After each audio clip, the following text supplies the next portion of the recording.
Okay, I'll call a meeting of the South Madison Community School Board of School Trustees in order. We always start our meeting out with a pledge of allegiance. I invite you to join us.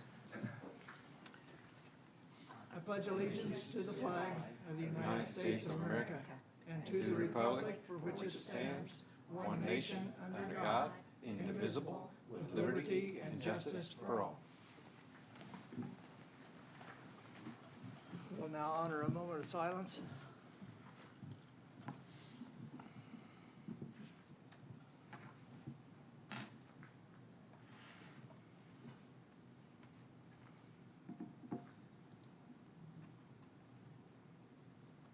Thank you.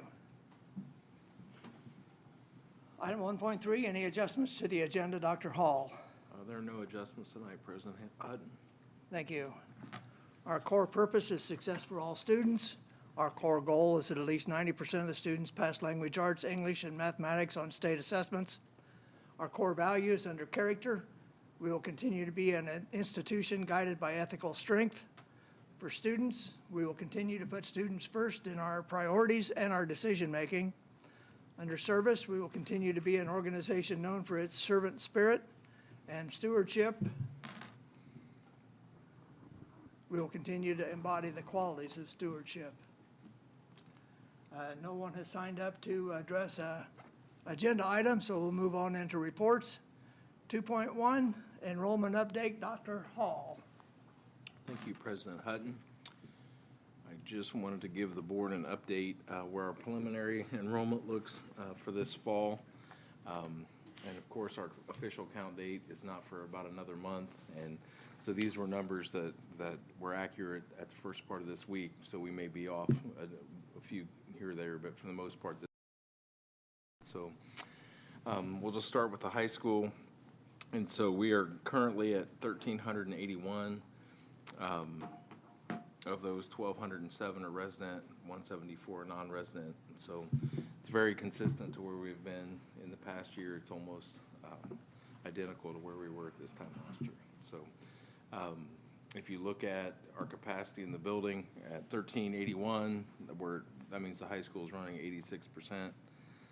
If we took the non-residents out, it'd be 75%. Our demographic forecast that we had done actually had us projected to be 1,406 at this time in 24-25, and then we're projected to be at 1,447 at 31-32 school year. So, and just for as a point of reference, the largest the high school's ever been was in 2015 when we had 1,457 kids. So, the middle school currently have 735. 637 are residents, 98 are non-residents. You can see in terms of its capacity, we're running at 82%. We have, if we didn't have non-residents, we'd be running at 70%. We were forecasted to be 703, so you can see we're a little higher at the middle school than they originally thought. And then 742 in the 31-32 school year, the largest we've ever been, 785, so we're still about 50 kids short of that. At East, we have 695 students, 540 are residents, 155 are non-residents. Capacity is 850 there, so we're running at 82%, 540 without our non-resident students. So we'd be running at 64%. We were projected to be 741, so we are down about 50 at East compared to what they had projected. And we were supposed to be at 803 in the 31-32 school year. So the largest ever was 816, so we were at 96%. So some of that is by our own design. We only have 4 kindergarten classes out there now instead of 5, and so we've done some of that is our own doing, but the enrollment's still lower than it's been out there. So, Maple Ridge, we're at 815, or 868, I'm sorry, 815 residents, 53 non-residents. The one thing, I don't know why it says 107 IN, I'm not sure where that IN came from, but the one thing I always point out about Maple Ridge is that they have 151 kids in 5th grade, which is an enormous class compared to the rest.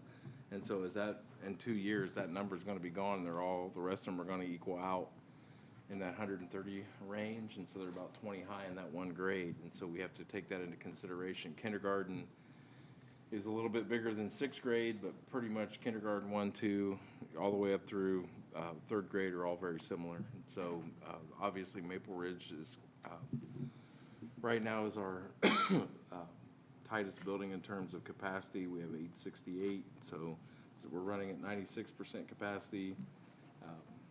We were projected to be 834, so we're up about 30 there than what we originally thought, 34 there, or what we were forecasted to be, and we're forecasted to be 889 and 31, 32. The largest we were ever at in Maple Ridge was in 2009. That was 885, and then we did a redistrict, and that's why the number came back down in that year. So that's after 2009, we changed the district for that building.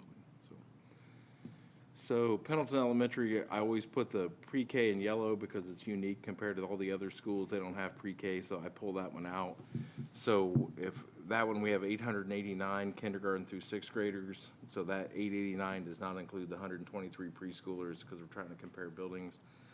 766 are residents, 123 non-residents. And then if you look at Pendleton Elementary building capacity, so at 889, we have 1,200 spots, and so that's when someone had asked me the other day when we had made that redistrict over here for Baker's Point, we still have plenty of room in Pendleton Elementary. So we have, without our non-residents, we'd be at 64%, and we're higher there. I think that when that forecast was done, there were 2 housing additions that weren't there. The Hunsinger Farm expansion wasn't there at that time, and the Carrot Glen didn't really have anybody living in it. So I think that's probably where those, where we're off 80 kids would be my guess, because those 2 housing additions didn't exist when we did this demographic study. So largest there was 2010, we had 1,118 kids. That's why I retired. On that campus. So it might have been the biggest elementary in the state, but anyways, we were 93, even then we were only at 93%. So we have a lot of room in town still. So. Well, that's So- because we had 5 portables. So for the district, we're at 4515. We have capacity for 5450, so we're at 83% for the district. Without our non-residents, we'd be at 73%, and then we're forecasted to be 4485, so we're up a little bit compared to where we were at, but nothing earth-shattering, nothing major. So we still have space, and we're forecasted to be 4701 in the 31-32 school year, so that'd be 86% of our rooms. So we still have room. So and we still have a lot of non-resident students that are in that population. So take any questions you might have. Yeah. At Maple Ridge, it says we're at 96% capacity now. If we had an influx in the lower grades, is there a plan to do anything with 5th and 6th grade as far as maybe moving them to intermediate school? We do not have a plan for that. Okay, right now. I wasn't sure if we were looking at doing anything like that or not.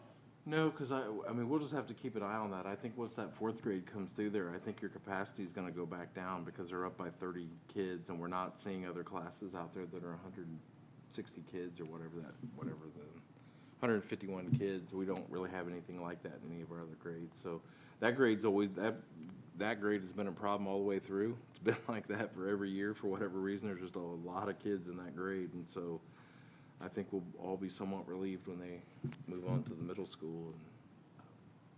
I have one other question. Yep. On the elementary level, what are our largest classes? Not like all 4th grade. I'm talking about how many kids does a teacher have that they're responsible in a particular classroom? I don't know if I can answer that. Okay. So, not without, because it's fluid, and I don't want to give you an answer without being able to see that chart. We have that. I just don't have it in front of me tonight, but I'll be glad to give you that information. But Pendleton Elementary is where we added the 4th grade teacher, is that right? Correct. Okay. Any other questions for Dr. Hall? Thank you. Moving on to the next section, 3.1, approval of minutes of the regular meeting of the Board of 15th, 2024. You've had a chance to look at those over the weekend. Are there any questions or concerns? I move we approve. I'll second that. Penny? Andrew Brown, Yes. Kevin Ginder, Yes. Mike Hanna, Yes. John Lord, Yes. Mark Thompson, Yes. Bill Hatton. Yes. Under item 3.2, approval of accounts payable vouchers. Once again, you had a chance to look at those over the weekend and all, and are there any questions or concerns there? I'll make a motion to approve the accounts payable vouchers as presented. Second. Penny? Andrew Brown, Yes. Kevin Ginder, Yes. Mike Hanna, Yes. John Lord, Yes. Mark Thompson, Yes. Bill Hatton. Yes. Moving on to section 4 under consent items. We usually take 4.1 through 4.8 altogether, and if that's all right with everybody, we'll do it again tonight. Again, you've had a chance to look at those. Are there any questions? Move we approve. I'll second. Penny? Andrew Brown, Yes. Kevin Ginder, Yes. Mike Hanna, Yes. John Lord. Yes. Mark Thompson. Yes. Bill Hatton. Yes. Section 5, financial business, contract approval. Mr. McCarty? Thank you, President Hutton. Tonight, the administration is requesting approval of two contracts. One of them is for a company that does inventory for the school, and it will be reviewed by the State Board of Accounts during their audit that's going to be coming up here shortly. The other one is Vector Solutions, which is the company that we use for our staff training for a number of items.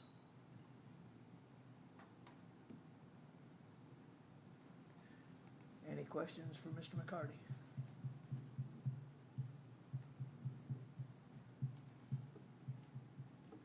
Hearing none, I'd entertain a motion. I make a motion that we approve 5.1 as presented to us.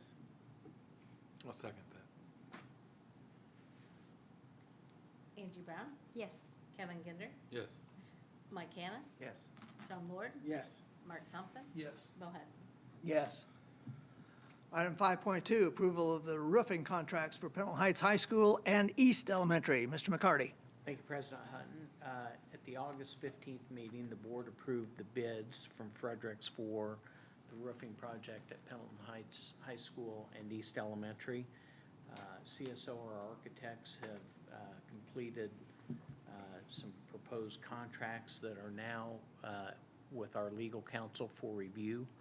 So the administration is asking for permission pending legal review to sign these contracts to get these projects rolling. I have a question. When are they going to start? Well,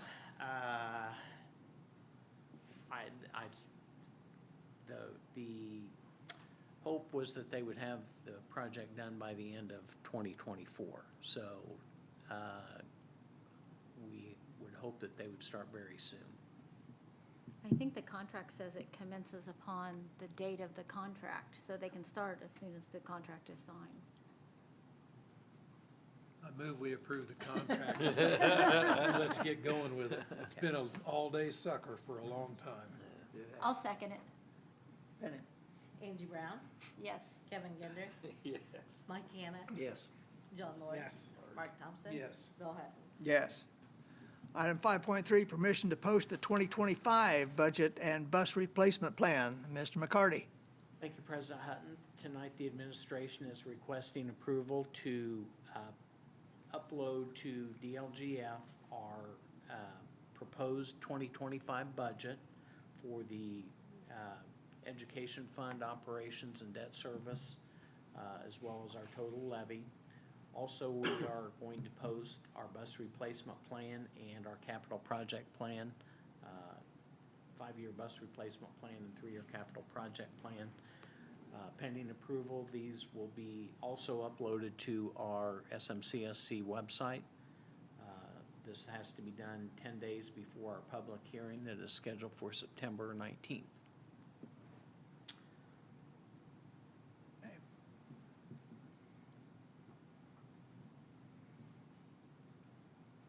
we giving him permission?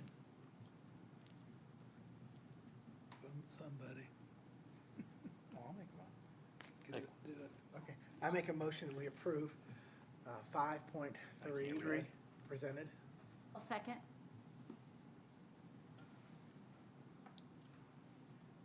Andrew Brown, Yes. Kevin Gender, Yes.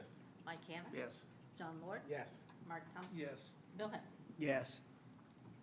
Item 5.4, resolution to approve the tax anticipation warrant for 2025. Well, I don't like saying 2025. I mean, We're getting closer. Thank you, President Hutton. Tonight, the administration is requesting permission to request a tax anticipation warrant of $530,000. This is relatively new within the past 3 or 4 years. In our budget, since we have to prepare the budget for all contingencies, in case the county would have a delay in payment of either one of our property tax, and we would have to go out to a bank to borrow money to pay for those debts, we are requesting permission for the approval to do that. This is part of our submission with the 2025 budget, that it has to have specific board approval for a specific amount for them to grant that in our budget. So we are asking for permission with the hope that we will not have to do this. The county, for at least the past 15 years, has been much better at on-time payment of the taxes. So would not anticipate that we would do that, but we certainly have to plan for the worst-case scenario. Agree. Any questions? I move we approve 5.4. Second. Andrew Brown, Yes. Kevin Gender, yes. Mike Cannon, Yes. John Lord. Yes. Mark Thompson. Yes. Bill Hutton. Yes. Moving on to section 6, other communications. 6.1, communications from a patron. We have Diana Cooper that would like to address the board. Diana, if you'd sit at the table and make sure the little light at the bottom of the microphone is green. Thank you. We'd like for you to be around 3 minutes or so and direct your comments to me. Okay, thank you very much. Hello, my name is Diana Cooper. I have a 6th grader, Maureen, at Pendleton Elementary, and a 7th grader, Ryan, at the middle school now. I'm coming to you today to request a review of the dress code policy, in particular regarding the length of shorts required for girls. I know you don't know me well. I'm not really here to make waves, but I do really strongly feel that it's time to look at this policy and make updates for the reality of the situation today.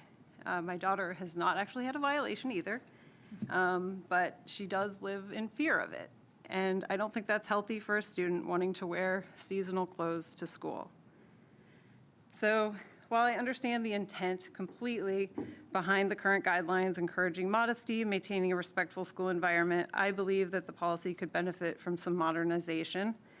The requirement for students to wear only uniform-length shorts does not take into account the variety of mainstream appropriate shorts available today, in particular for girls.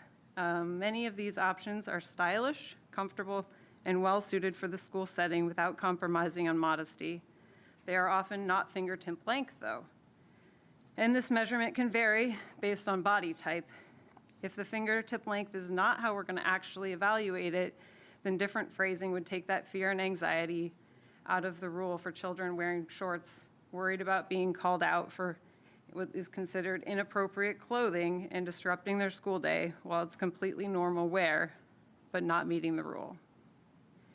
If the intent is to allow kids to wear weather-appropriate clothing to school, changing the wording maybe to fist length would be a help.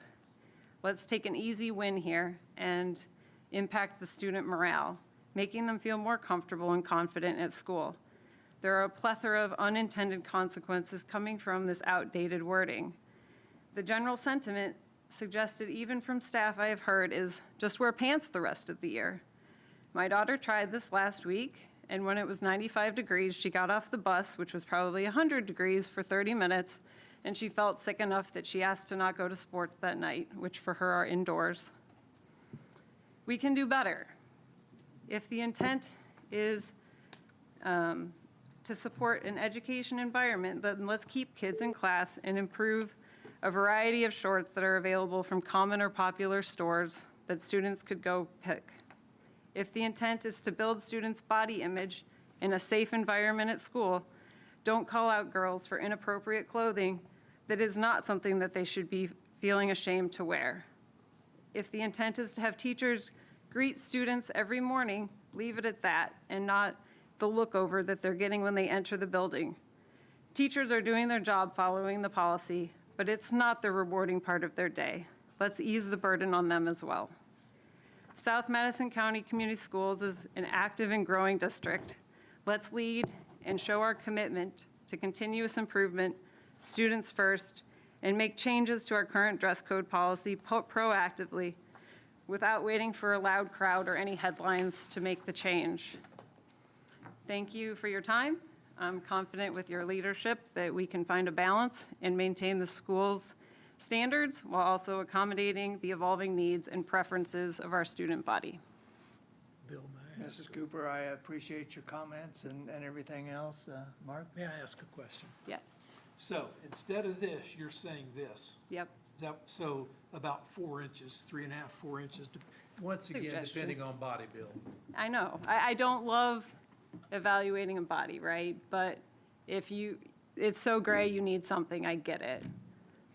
But, yeah, you just can't find shorts. No. And the dress code is such a monster because of fashion's changing from year to year and It is. and everything else. Yeah. And it's tough, but we will take it under advisement and discuss it. I appreciate that. Thank you for your time. Thank you.